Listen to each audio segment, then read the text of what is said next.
Salut à toutes et à tous et bienvenue dans ce nouveau tutoriel Photoshop. Aujourd'hui, on va s'intéresser à un petit effet graphique que j'ai trouvé intéressant qui permet de venir créer des bulles. Donc vous allez voir comment venir, à partir de rien, vous allez pouvoir venir créer un effet de bulle dans vos compositions. Ça peut être bien pour donner de la profondeur dans certains styles graphiques, ça peut même être marié avec un autre tutoriel que vous avez déjà vu, qui est celui des typographies chromées, afin de pouvoir créer des effets assez intéressants. Je vous invite donc autour de cette vidéo à apprendre à réaliser ces effets. Si la vidéo vous plaît, un petit like, un partage, un abonnement, c'est juste en dessous, ça permet à la chaîne de se développer. Si vous avez des questions, vous connaissez la chanson, un commentaire et je suis dispo. En général, je réponds en moins d'1 heure. Dans tous les cas, j'espère que la vidéo vous plaira, je vous en souhaite un bon visionnage et je vous dis à tout de suite.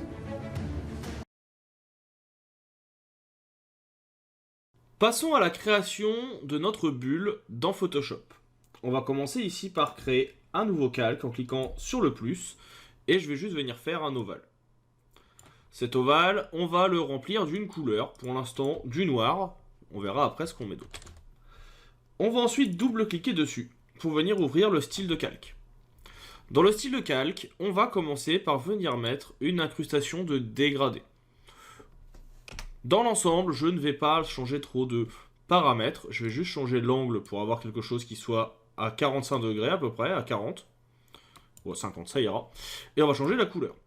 On va venir mettre donc les couleurs de notre dégradé pour avoir quelque chose qui servira pour les bulles. Vous avez plein de possibilités ici dans iridescent. C'est ce que vous allez pouvoir utiliser. Moi, je vous invite à avoir des couleurs qui peuvent être un petit peu multicolores comme ceci, à tester. Vous en avez dans pastel, qui peuvent être intéressantes aussi. Ça vous évite de devoir les créer vous-même. Vous pouvez bien sûr le faire aussi. Par exemple, je peux venir rajouter un point à tout moment ici, pour avoir une autre couleur supplémentaire. Vous double-cliquez, vous venez mettre du rose.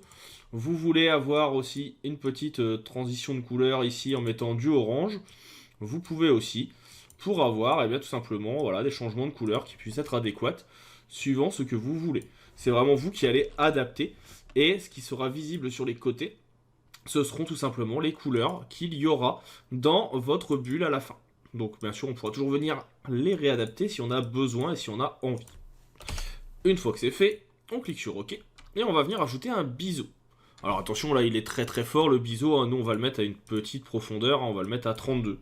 C'est très bien, 32, c'est juste pour donner un petit peu de relief. Et ici en termes de taille, je vais le mettre à 11.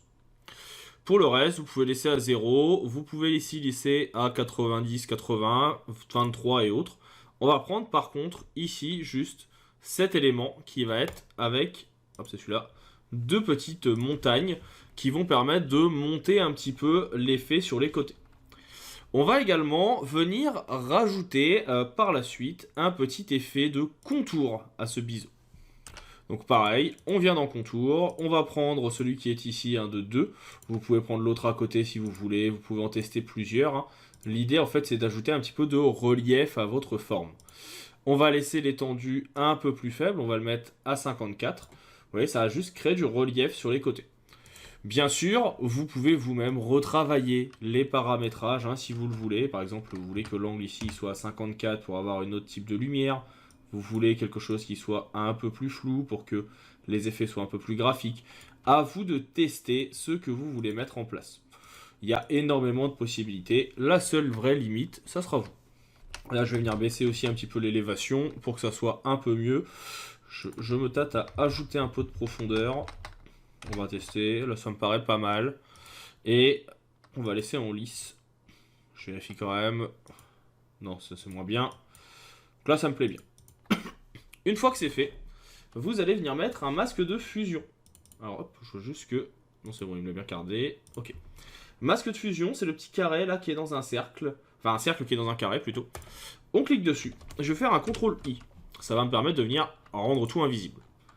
Je vais ensuite prendre mon pinceau.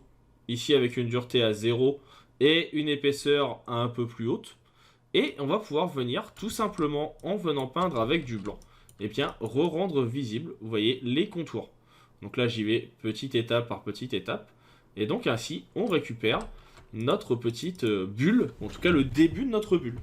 Donc vous voyez que ça marche plutôt bien, hein, elle est là, et on va pouvoir l'utiliser. Ce que je vous invite à faire ensuite, c'est tout simplement d'en faire une copie, CTRL J. Donc on fait un petit CTRL J pour avoir notre copie. Pourquoi? Tout simplement pour garder une base saine ici. Hein. Et sur celui d'au-dessus, je vais faire un clic droit et je vais faire convertir en objet dynamique. Maintenant, si je fais un CTRL T, clic droit et que je viens faire par exemple déformation, eh bien je vais pouvoir venir déplacer ma bulle et lui donner une vraie forme de bulle qui serait un petit peu déformée. Et ce, en quelques minutes. Et donc là, ainsi, on peut créer nos effets de bulle assez facilement et très simplement. Et ce qui est sympathique, c'est que si vous venez ajouter par exemple dans le fond une autre photo, alors je vais aller chercher une photo classique dans mon cours de Photoshop, par exemple j'ai une photo avec un écran, hop, si on met un écran derrière, eh ben, vous allez voir que vous avez l'effet de transparence de la bulle qui est visible quand même, tout simplement parce qu'on l'a travaillé de cette façon tout à l'heure. Et donc ça marche plutôt bien. Ce que vous pouvez faire, c'est qu'à tout moment, vous pouvez dupliquer. CTRL J ou Alt pour dupliquer. Et comme on est sur un objet dynamique, eh ben, vous pouvez à tout moment venir remodifier votre bulle, changer la forme. Vous voulez la remodifier, vous double-cliquez, et vous retrouvez ici les options de biseautage, d'estampage, sur lesquelles vous allez pouvoir venir peut-être ajouter un peu de profondeur si vous le souhaitez. Une fois que c'est fait, on enregistre avec un CTRL S. Et là, si vous revenez, vous voyez que votre bulle, elle a récupéré un petit peu plus de relief. Ça change les deux automatiquement parce que c'est le même objet dynamique. Donc ça permet en plus de garder une homogénéité entre vos éléments. Mais ainsi, vous avez pu créer votre principe de bulle. Vous pouvez le modifier, l'agrandir, le rétrécir, le déformer comme vous voulez. Et ainsi avoir plusieurs types de bulles que vous pouvez utiliser. Et encore une fois, alors oui, j'appuie juste sur la touche CTRL. Ça me permet de venir agrandir mes bulles, de venir les déformer. Je peux revenir faire une petite déformation pour venir re-rendre certaines parties visibles. En agrandir d'un côté, venir en réduire de l'autre. Et on a nos bulles qui sont visibles. Les dégradés ne vous plaisent plus. Vous revenez ici comme tout à l'heure, incrustation de dégradé, vous voulez peut-être avoir un petit peu plus de violet, un peu moins de bleu, et hop, on peut venir ici, on reprend un peu de violet, on enregistre une fois qu'on a validé avec un CTRL S, donc ça permet de garder en mémoire le calque dynamique, et ici, vous avez vos bulles qui sont adaptées automatiquement. Donc à vous de définir les couleurs que vous voulez, les paramétrages, mais ça marche plutôt bien. Donc voilà pour cette petite création de bulles sur Photoshop. On va maintenant pouvoir se dire à bientôt, se retrouver dans d'autres vidéos qui seront disponibles sur la chaîne. Je vais également vous faire une vidéo pour faire le même effet sur Affinity Photo. J'espère que ça vous sera utile. Si jamais vous avez des questions, je reste bien sûr à votre disposition dans les commentaires. Vous pouvez me retrouver sur les réseaux et vous avez toutes les informations disponibles et importantes dans la description. A bientôt et bon apprentissage!